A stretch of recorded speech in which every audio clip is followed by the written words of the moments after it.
好，大家好啦。咁啊，今日係2025年3月12號啦。咁啊，香港時間嘅9點鐘啦。咁啊，佢哋美股開市嘅時間仲有半個小時左右啦。咁啊，提提大家美股已經轉咗下令時間㗎。咁啊，睇翻美債嘅表現啦。咁啊，今日出咗 CPI 數據啦。咁啊，比預期中嘅低嘅。咁啊，預期中就2.9啦。咁啊2.8。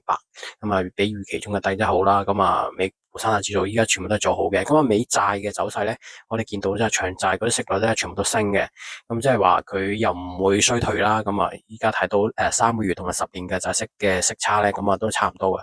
咁啊3個月嘅就報細4.327啦。咁啊10年債嘅就4.329啦。咁啊即係平坦咗啦，成條 curve 噶，就明顯就見到嗰個衰退嘅跡象就會，即係嗰個趨勢就會減弱咗啦。咁啊股市就會因而就會出現反彈啦。好，咁大家睇翻嗰個恐慌貪婪指數啦。咁啊。以防就係18 extreme fear 都係處於極端恐慌嘅階段嘅。咁啊三大指數咁啊，除咗星期一同埋星期二嘅大跌之外咧，琴日已經開始有少少反彈噶啦。咁啊三大指數都係琴日都下跌啦。咁啊一啲科技巨頭啊都出現咗一啲反彈。咁啊係咪技術性反彈啦，定係一啲持續性咧？咁啊要睇下後市會點行啦。好，咁啊，睇翻琴日嘅走勢嘅表現啦。咁啊，七巨頭之中，Tesla 啦，升咗3.79%，咁一啲 Nvidia 升咗1.66%，今日博通升咗3.06%。咁啊，其他嗰啲 Palantir 啊嗰啲都有升嘅，咁啊 Meta 都有升嘅。咁啊，其他嗰啲都七巨頭真係表現得不溫不火啦。咁啊，Apple 就跌得比較勁嘅2.92%啦。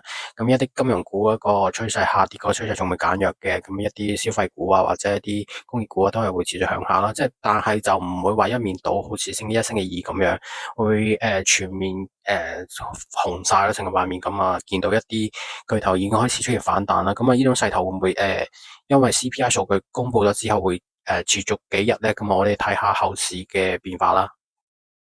好啦，咁我哋首先睇下 Nvidia 嘅走勢啦。咁啊，依家盤前就由108蚊升咗去113蚊嘅，咁啊佢大升咗5蚊啦，咁啊升咗4.77%。咁啊，對於後市嚟講咧，Nvidia 都係所有板塊嘅領頭羊嚟噶啦，即係所有呢啲科技股嘅引擎啊。咁啊，下個星期咧就有 GTC 大會啦，咁啊即係亦都係有利於Nvidia 嘅。即係嗰個趨勢嘅。咁啊有機會佢呢種持續反彈，加上 CPI 數據公佈啊，加上佢一啲技術性嘅反彈啦，之後會持續性做好啦。咁啊，大家可以留意下之後嘅變化啦。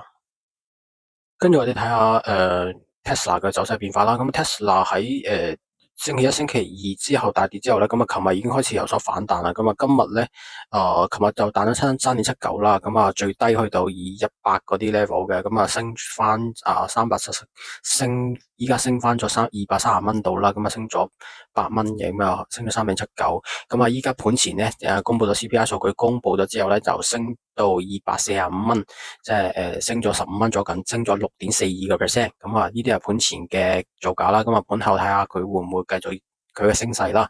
咁啊，琴日即係佢最低跌嘅時候都跌得比較型嘅，咁啊去到218蚊啦。咁啊，對於佢嚟講，成個波幅由2月25號之後嗰個下跌嘅幅度咧，都達到33%最低嘅，去到最會唔會係一個階段性嘅即係一個技術性反彈嘅區間咧？即係最低去到呢個價咧？